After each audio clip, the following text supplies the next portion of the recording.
All right, hello everyone. Hopefully you're able to try some of these. I'm going to go through them. Feel free to fast forward through problems that you got correct when you checked them with the notes that were online. So first thing, I'm going to just kind of talk about this reminder. When it comes to inequalities, when you multiply or divide by a negative number,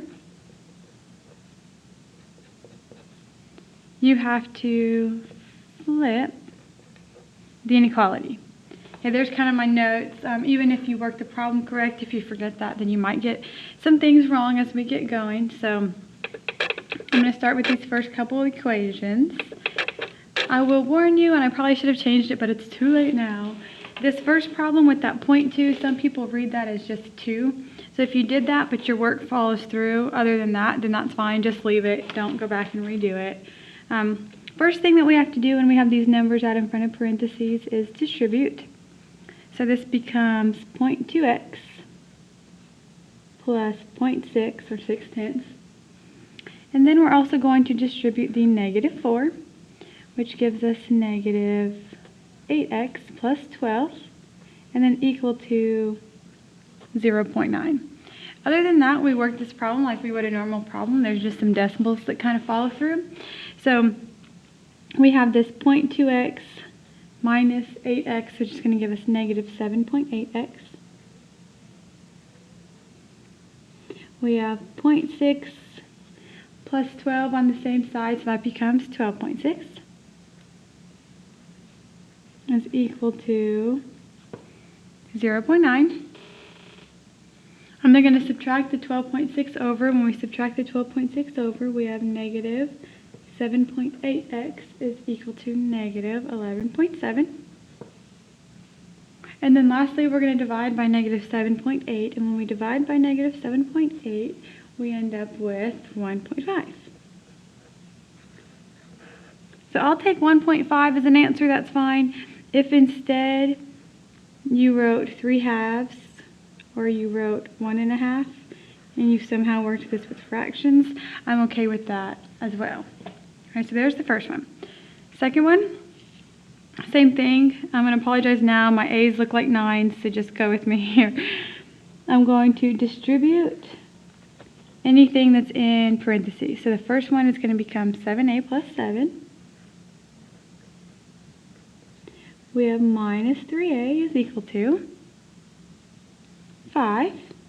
And then we're going to again distribute the 4 through, so we have plus 8a minus 4. So I'm going to combine like terms on the current side of the equal sign, and then we'll look at kind of balancing this out. So we have a 7a minus 3a, which is 4a. So we have 4a plus 7 is equal to, on the other side, we have an 8a plus 1 if we take the 5 and subtract 4. So at this point you have some choices. Some people like to always bring the variable to the left. I personally like to take the smaller variable towards the larger one. So I'm going to subtract 4a from both sides.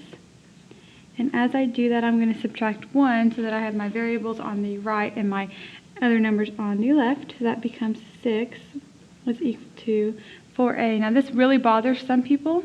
So if this bothers you, you can go ahead and rewrite it so that 4a is equal to 6. And that allows you to divide by 4. So that means that a is equal to 3/2 if we reduce that fraction, which is fine. Again, you could also write that a is equal to 1.5, or I'll go 1.5. So those are the first few. The next one is what's called a literal equation. A literal equation just means that you've got a bunch of variables, not just one, and you're solving for one. So this asks me to solve for x here. So I would treat it like I would treat any other problem. We're just going to get x equals, but you may have other letters in your answer. So here I have x over a. If I'm solving for x, I'm going to start by adding 5 to both sides. So that means that x over a is equal to b plus 5. Now at this point, some people may just go ahead and multiply by a, and that's fine. Another thing to note, if you have a fraction equal to a fraction, you can cross multiply. So in doing that, you get x times 1, which is just x, is equal to a times b minus, or b plus 5. So again, x times 1, there's my cross multiplication, equals a times b plus 5. If you do that, just make sure that you put these parentheses here. So that means that x is equal to a times b plus 5a. And I'm okay with either format for this answer. If you want to distribute through, that's fine. If you want to leave it in parentheses, that's fine, as long as it's equivalently correct. Alright, so the next one, same thing, solving for x. I would kind of put a star by this one. This part B is one of the most important things that we probably will do today with these little equations. This step right here can be tricky for some people. So we have ax plus bx is equal to c. The problem I have is I try to subtract bx to the other side or subtract ax. We get x on either side of the equation. So if you have multiple variables in your problem, the first thing you're going to do is get everything with the variable, and I should rephrase, the variable that you're solving for. So in this case, x. You're going to get all the x's on one side and anything that doesn't have an x on the other side. Well, they've already done that. So what happens next is what's called factoring out. So we are going to factor out that x. So what that looks like is we're going to put the x on the outside. And if we take the x out of the a plus, or the ax plus bx, excuse me, then we're left with a plus b. Before we keep going mentally, if you distribute the x through, we get ax plus bx, which confirms that these two things are equivalent. So we have that equal to c. Now that we have this x on the outside, x is being multiplied by a plus b. If we want to solve for x, we can divide. So we're going to divide by a plus b. So then we get x is equal to c divided by a plus b. Final answer. So that's something in your homework I know that's going to come up a couple times, so maybe just make a mental note, and then we'll address it more as we kind of need to. So now we're getting into an inequality here. So we have a fraction 2/3, so you've got some options. The first thing you could do is distribute the 2/3 through. However, if you do that, you're still going to have fractions. So what's probably more beneficial is if we take both sides and we multiply by that denominator, or the least common multiple if there are multiple denominators. If we multiply by that denominator, the denominator is going to go away, and it's going to leave us with 2 times x minus 12, which is less than or equal to 3 times x plus 8. Now, a lot of y'all could do that work in your head and go ahead and write the next step, but I wanted to show it this way just to emphasize when you multiply the right by 3, you've got to distribute it through to everything. Don't just tack a 3 out in front of the x. So now if we distribute, we get 2x minus 24 is less than or equal to 3x plus 24. I'm going to subtract 3x over, so we have negative x is less than or equal to, and I'm going to add 24, which gives me 48. So to get rid of that negative x, I'm going to then multiply or divide by negative, so I get x, and I get negative 48. So if I have x and I have negative 48, I multiply or divide by the negative. Here's where that hint kind of came in. If you didn't remember, when you multiply or divide by that negative, this inequality has got to flip. So the less than is going to turn into a greater than.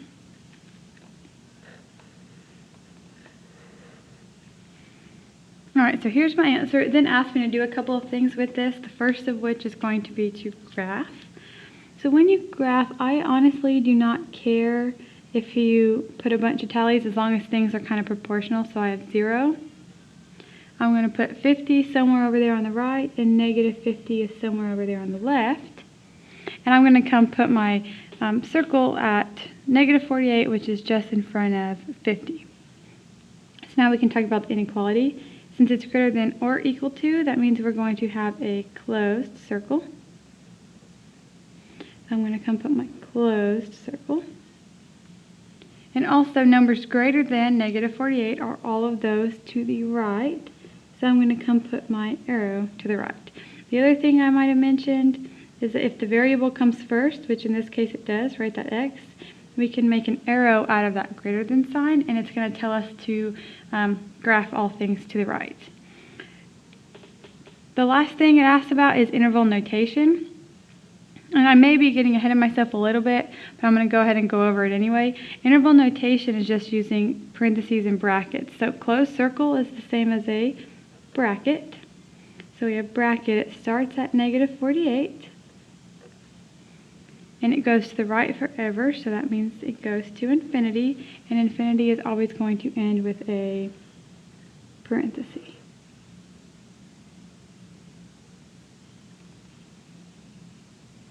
Alright, so let's look at another inequality here.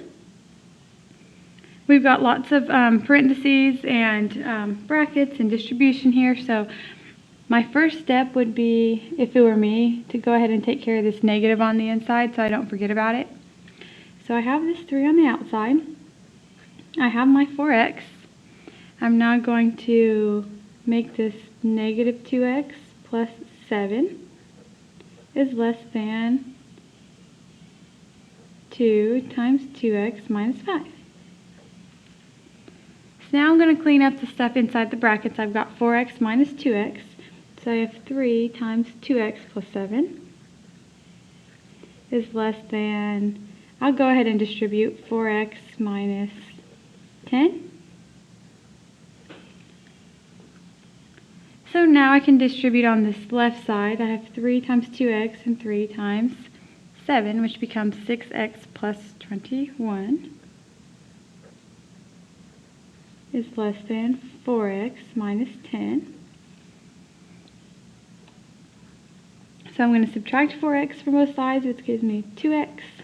I'm going to subtract 21 from both sides, which gives me -31.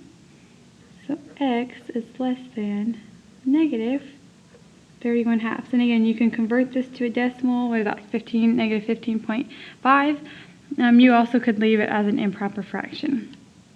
So when it comes to graphing, I have 0. 15 is somewhere over here to the right. -15 is somewhere over here to the left. So -31/2 is just a little bit more negative than -15. So I'm going to come right around -15. I'm going to put my circle. Okay, this time when we look at it, it does not include, right? It's not or equal to. So we're going to use an open circle. And this time x is less than. So since my variable leads, it tells me we're going to go to the left, or we can just say that numbers to the left of -13/2 are going to be less than -13/2. The last thing here, if we're talking about interval notation, far left is heading towards -infinity. It stops when it gets to -31/2, and because it does not include that endpoint, we're going to use a parenthesis.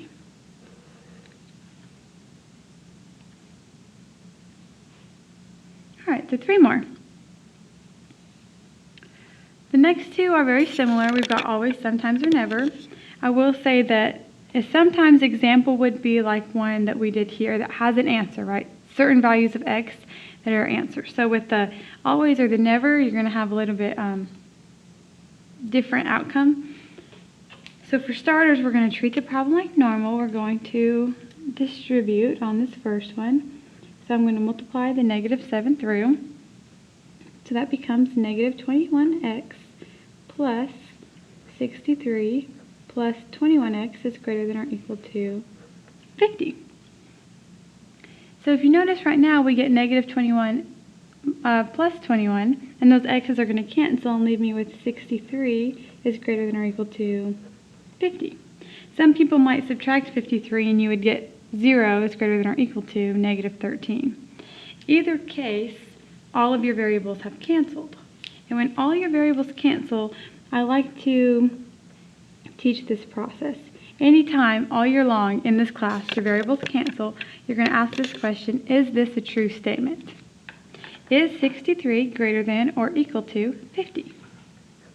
And the answer is yes. There's never a time where 63 is not greater than 50. So if it's an always, sometimes, or never, we are going to say that that is always true. Now this same question could have a couple different interpretations. So another thing that you could write instead of saying it's an always true is that all real numbers are solutions. So to write the all real number symbol, you're going to do a double line, capital R, and that's the same as saying always. Another way to write all real numbers in interval notation is to say that the solution goes from negative infinity to infinity, which is just saying that it encompasses all possibilities, all numbers. If you were to graph this, the graph of all real numbers are infinitely many. Always true is just going to be a line that goes over everything. So if you want to, you could put 0, 10, negative 10, whatever you want to put, but the line should just keep going both ways without stopping. So then we have another always, sometimes, never. 6x minus 12 is less than 6 times x minus 2.